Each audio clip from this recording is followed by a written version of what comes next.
norepinephrine or whatever the hell your name is, you can calm down too. Like, you can both take a seat, okay? Just shut the hell up.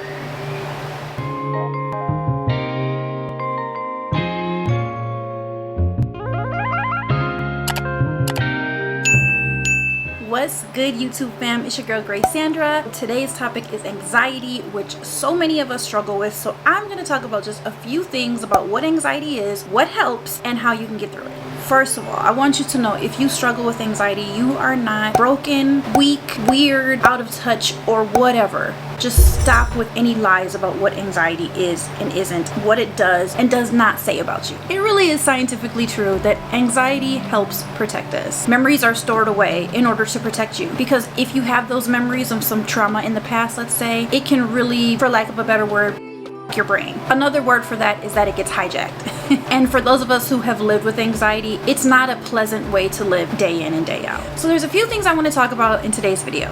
One, just what anxiety is and how it's different from some of the other things that we struggle with, like really bad cases of fear about certain things. Number two, what happens in our brain when anxiety is triggered. Number three, how to deal with anxiety when we're triggered. Number four, how to cope when you have a partner or have kids or have a job or just have to interact in the world, and you know that other people interacting in the world with you or around you can sometimes create more anxiety than the initial trigger. And finally, how to provide support for someone you love who may be struggling with anxiety. So the definition is the state of being anxious. The Latin word is anxious, I'm probably not pronouncing that correctly, which comes from the word angere, which I'm also probably not pronouncing correctly, which literally means to choke. If we consider what happens in our brain when we're high on an anxiety attack, it does feel like we're being choked. I think it's really important to point out that anxiety looks really different in a lot of different people. You might think anxiety is having looping thoughts that won't ever stop. For me, sometimes it's just like my face goes in like this and I can't stop and I'm kind of like rocking, and it's the beginnings of an anxiety attack. But it would be foolish for me to believe that's the only way anxiety plays out in other people. So we're going to talk a little bit more about that later, but just know that the way you experience anxiety is very different from how everyone else experiences. Humans need community. We need communities to survive. If you don't touch a baby, even a baby monkey or a baby human or whatever, if you don't touch them or provide community for them, even if all their physical needs are met, they will die. We are interconnected as humans and we need to remain connected. And if we don't, we get anxious. But one thing that really trips us up in our kind of modern world is the fact that, at least where I live in the United States of America, there is a strong value on independence, whereas in the past and other places in the world, the idea of interdependence was basically acknowledged as that's how you live. The time that I live in and the time that I grew up in is this whole idea that human beings can somehow function on an island and function without each other. And that is in part why we have so much anxiety, because we don't have the community that we need. It's not being fostered like it should be for how we are created. So there are so many other reasons that anxiety can come upon us in really strong ways based on our station in life. As Black women, we know that because of our gender, because of how we look, because of the color of our skin, because of how we were raised, because of our economic status, because of where we went to school, etc., if our life is being disrupted based on our perceived advantages or disadvantages, or actual advantages or actual disadvantages, then we are going to carry a level of anxiety with us everywhere we go. The rates and the statistics for Black women, the fact that we suffer more heart attacks than anyone else, cancerous diseases, that we die earlier and younger from so many different things than everyone else. Black men are right behind us. But the fact is that all of the anxiety and all of the life experiences that we've experienced lead to some of these unfortunate outcomes for us, and that's anxiety provoking. Basically, what I'm trying to say is our emotions do matter. How we're processing the world matters. Our privilege or not having it really matters. Being Black or not Black really matters. Being born a white man or not being born a white man really matters. And please don't think I'm trying to focus on race. It's anything. Being poor or being raised in a home where you had access to healthcare really matters in terms of how your body is processing stress and anxiety. And a disadvantaged person is going to have way more stress and anxiety than someone who is not as disadvantaged in a multitude of ways. There's only a certain amount of disruption and uncertainty and humiliation and degradation that one can handle before your body starts to keep score. And a good way to think about this with anxiety is that there's too many things for our body to constantly be scared of, so it all kind of lumps together in anxiety. Instead of your brain waking up every morning and being like, oh, I'm scared to walk outside the door, I'm scared my bills are gonna get paid, and your brain running through 100 things that could possibly go wrong, it just all lumps together in anxiety, and then it showcases itself differently. When there's a threat, if I go outside my door and there's a big bear and there's a threat, my body goes into fight or flight response, and I can see the threat and I know what the threat is, and I run back inside my apartment building and lock the door and come in my room and get in the bathroom and lock the door and then call 911 and say, hey, there's a big ass grizzly bear outside my apartment complex. I don't know what the hell he's doing there. My brain knows you had a very specific threat. That's why you're afraid. But with anxiety, there's just so many different things that lead into it that we don't know what to be afraid. Our body, our mind, it all just processes as anxiety because there's no specific threat. It's just all of these unfortunate things that have added up to this place where our body is trying to tell us like something is very, very, very, very, very, very, very, very wrong. And that's in part why anxiety can feel so full and so choking, like I mentioned earlier, because, at a mild level, we can feel really discomfort. Like, I just feel discomfort. If you're interviewing for a new job and you really want the job, but if you don't get that one, you've got 20 interviews set up. So you're a little anxious, but it's just like, oh, I just have this discomfort because I really want a job in particular. And then the next level is kind of like, let's say you're not sure your paycheck's going to get in time for you to pay your rent on time. You know that you're going to be able to pay your rent, but maybe not on time, and you know that there's going to be $100 fee. This example like literally just happened to me back in January. So this is like fresh on my mind. So I felt anxiety for sure, but it wasn't like horrendous anxiety because I knew I can pay my rent, I will be able to pay it, but if it's late, I'm going to owe an extra $100, and that sucks dick. So yeah, it's not a small amount of anxiety, but it was not a huge amount of anxiety either. And then a large amount of anxiety is when you know that you've lost your job, there's no more money coming, you know that soon the rent is going to be due and you won't be able to pay it, and that your kids are going to be hungry and you won't be able to buy them anything. And that's when an all-out panic anxiety attack can really choke us to the point that our reasonable brain is not anywhere near and we can't figure out what to do. Back in 2014, when I was getting a divorce, I had lost my job. I was literally in this position and a custody battle with my ex. I had already had a police officer come to my door with the papers that I was being evicted. So I was in a really tough spot and my anxiety was on full blast 100 mode. What I remember feeling was just this huge all-encompassing feeling like every part of my body was just like, something's really wrong, something's really wrong. That's the part where anxiety is supposed to protect us because it lets us know, hey, something is really wrong. I don't know exactly what the threat is, but I'm here to let you know. And so every part of your body is telling you. It's a very overwhelming experience because it's hugely psychosomatic. You are experiencing, your brain is telling you like all of these things are wrong. You can feel it and you might be shaky, you might have adrenaline, you might not be able to sleep, it might rest in your shoulders and your neck. Whatever the experience is, you know that you cannot just ignore it. The experience is too salient, and every time you try to get equilibrium, it like knocks you back into it. It's like trying to go up the stairs and having somebody push you down a few steps every time you get up a few. An anxiety attack is like, it's so relentless, y'all. It's so relentless. I hate them. I really do.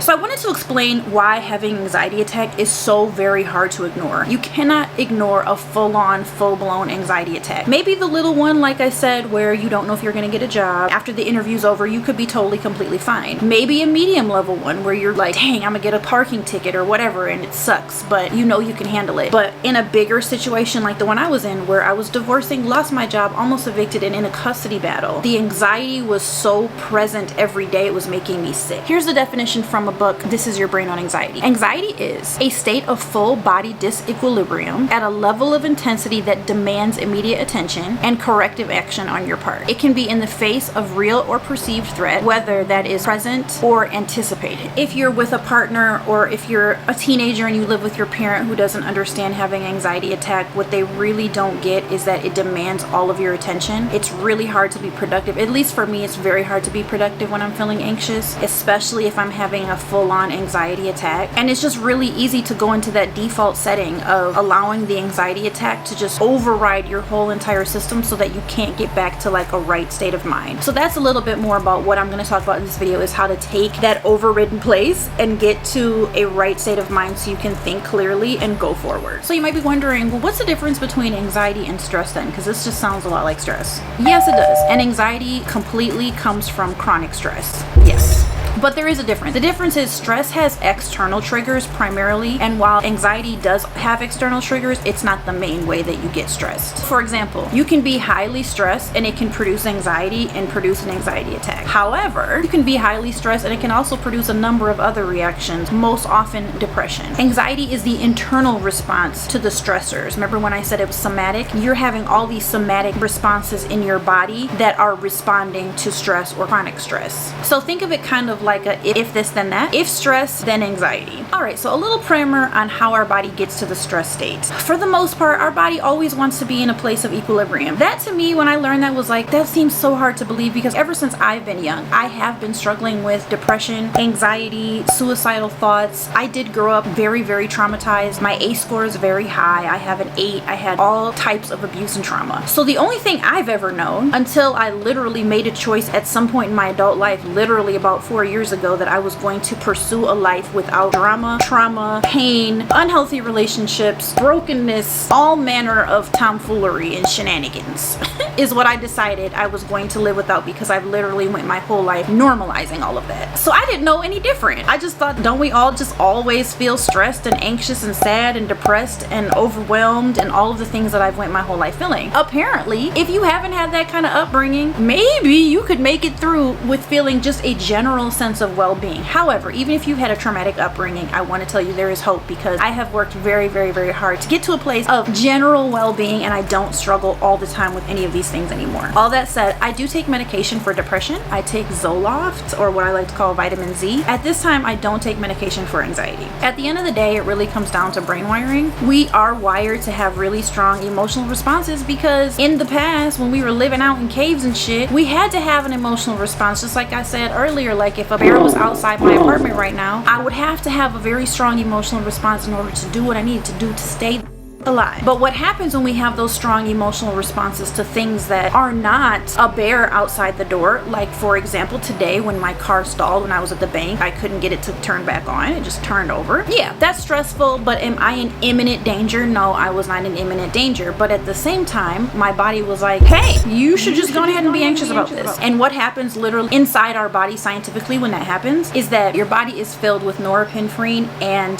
cortisol. So the norepinephrine is released throughout your nervous system, and it gets your body ready for action and just completely ready to go. Your blood flow increases, your heart rate increases, your blood pressure increases. So if you need to run from the bear, your body is getting you ready. Like, girl, you better run like hell, you better run like Forrest. And then cortisol is the stress hormone. Cortisol increases the stress hormone and decreases the immune system. There's a reason why people who are under chronic stress typically gain a lot of weight, especially belly fat, because of the constant cortisol production. The important thing to know about these two things is that when you have norepinephrine, however you pronounce it, and cortisol working together, it's a very unhealthy, toxic marriage of things to be happening in your body in a big flush of activity. The good thing is though, is that, you know, when these things happen, it shows that your body is fighting. It shows that it's fighting back. It hasn't just given up. It's not just like laying on the ground like, oh, Mr. Bear, please come eat me. It's like, no, I want you to stay alive. I want to help you. I'm going to give you what you need. But we just want it to give us what we need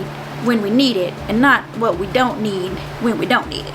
Y'all know what I'm saying? And this is another way that anxiety really differs from depression, because depression is often the give up thing that happens in your brain when you go through chronic stress, and anxiety is the no, let's fight, let's keep going thing that happens in your brain when your body is under stress. That's one way that those two responses really, really differ. But as you can surmise, the problem is when your brain thinks that literally everything is a big, giant ass black bear chasing you. Everything, everywhere, all the time, through every person, every noise. It's exhausting. If you've been through anxiety, you know it feels like a lot of stuff that basically just feels like shit. Here's a list that I found to be really helpful. Excessive worry, rumination, or hamster wheel patterns, basically looping thoughts is what I call it. Irritability and anger, which might seem kind of weird, but anger is usually kind of societally allowed. Like, you're allowed to get angry about stuff, whereas we're not so allowed to be like, oh, I have mental health issues that are looking like panic attacks because I have a huge amount of anxiety, because I have a lot of unprocessed trauma. We would just rather hear a man say, yeah, I punched the wall because I'm angry. You know, da da da.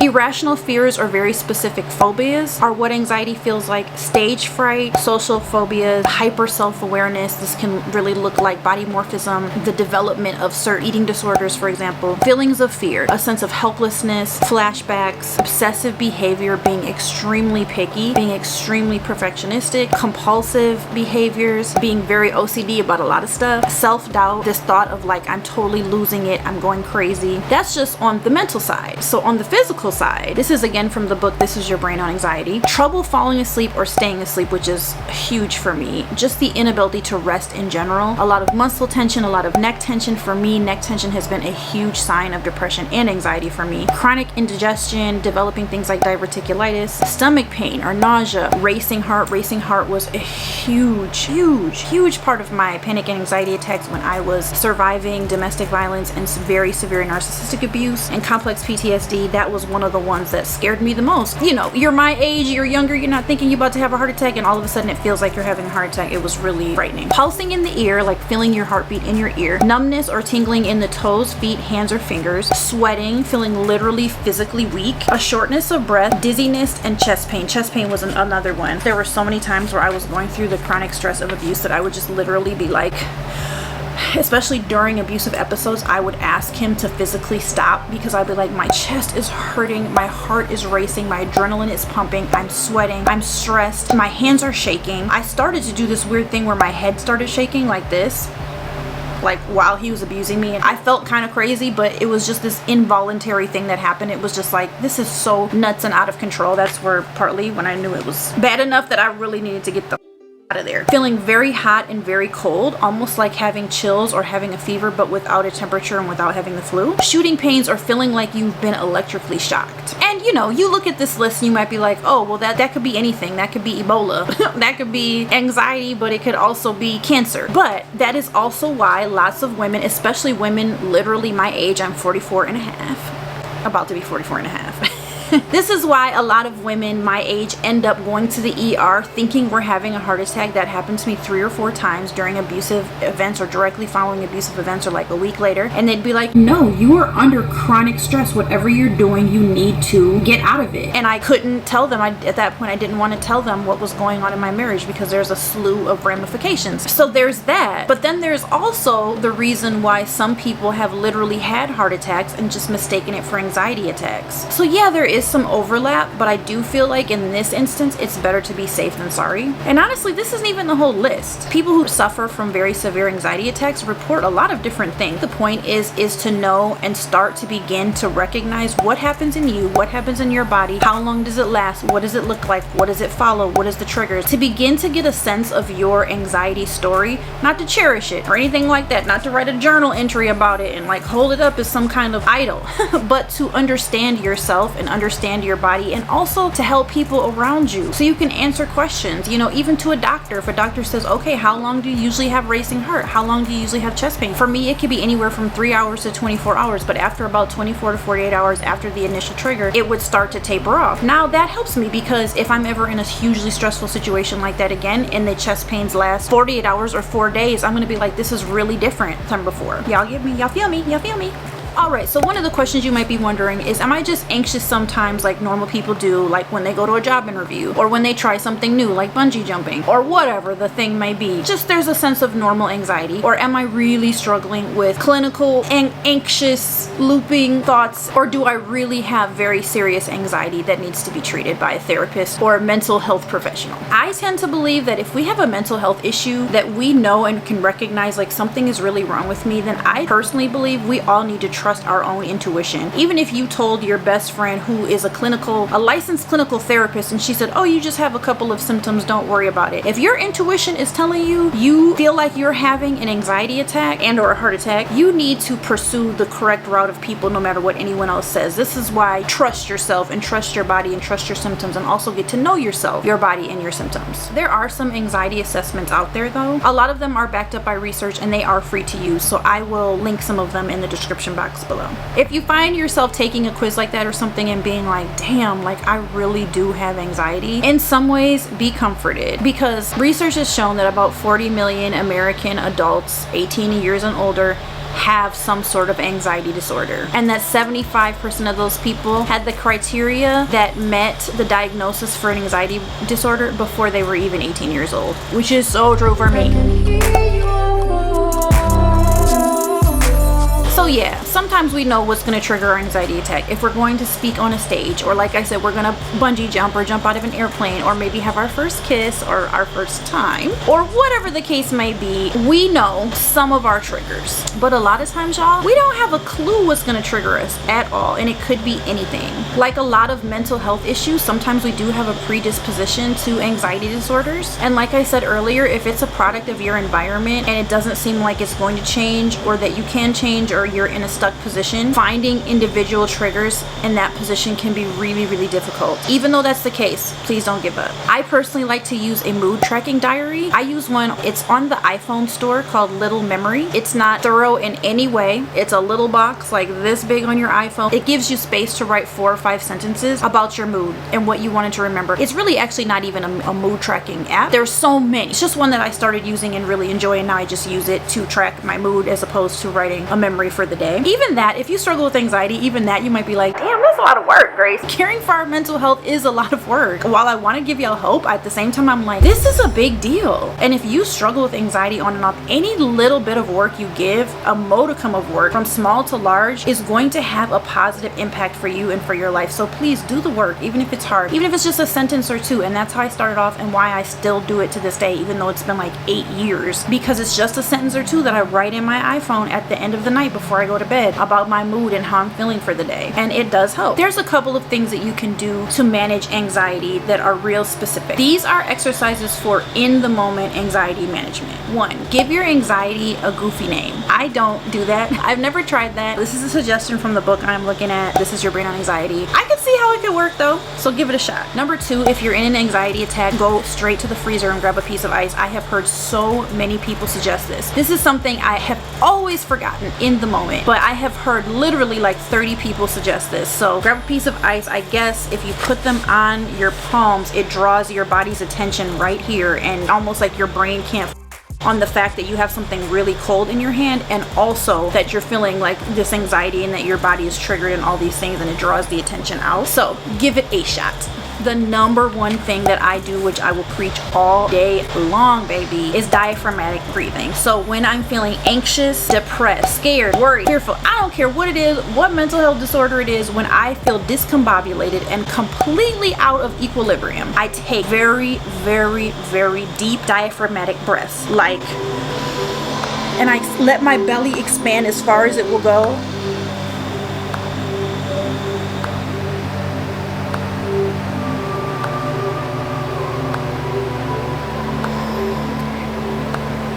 Over and over. I basically do that until my body starts to feel better. Each breath, as you can see, I'm breathing in, making my belly expand for at least 3-5 seconds, and then I let the out breath go out slowly until kind of like my body deflates for at least another 3-4-5 seconds. I don't know, I should time it sometime, but when I tell you it works to calm your body down, there's science behind it. This is not just Grace's little fun activity. This is something that actually works to calm you in the moment. This is an anti-stress, anti-anxiety technique. Please believe, please, please. What you're doing when you do things like this is disrupting the signal in your brain. Because here's the thing, you cannot willpower yourself out of anxiety. Primarily because once you're that deep in anxiety, you're dealing with the norepinephrine, however you say it, and the cortisol working together, the very unhealthy toxic marriage I talk about. Once that is going on in your system, it is really hard to get your brain to get all of that just to shut down immediately. And that's why I think the deep breaths are the first line of defense that tells your body it's okay. Could you be taking these deep ass breaths if there is a bear right in front of you? Probably not. So you're probably okay. So you can just go ahead and go away, cortisol, norepinephrine, or whatever the hell your name is. You can calm down too. Like, you can both take a seat. Okay? Just shut the hell up.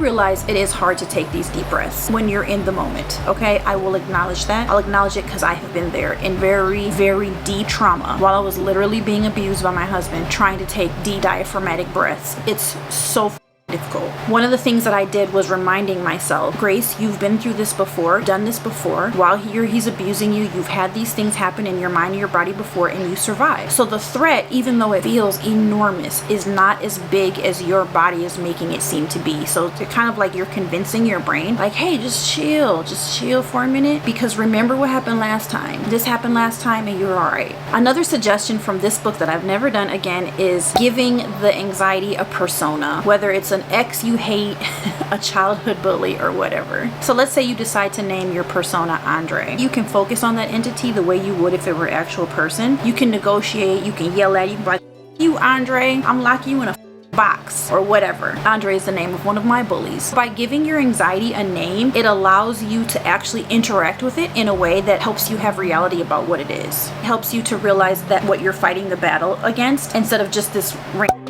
Hey y'all, present day Grace here. I decided to split this video into two parts because it was getting a little long, and at this point both my batteries had died, all of my memory cards were full, and I decided just to call it a wrap. So all the things I promised in the beginning I will finish in part 2. Thank you so much for watching. If you like this video, please give me a like, subscribe if you're new here, and sign up for my newsletter at the link in the description box. All the products are mentioned below. And thank you so much for watching. Have a great day, and sorry for the background noise. My family is here being loud and obnoxious.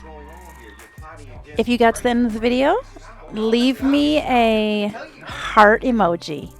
Bye y'all. See you next time.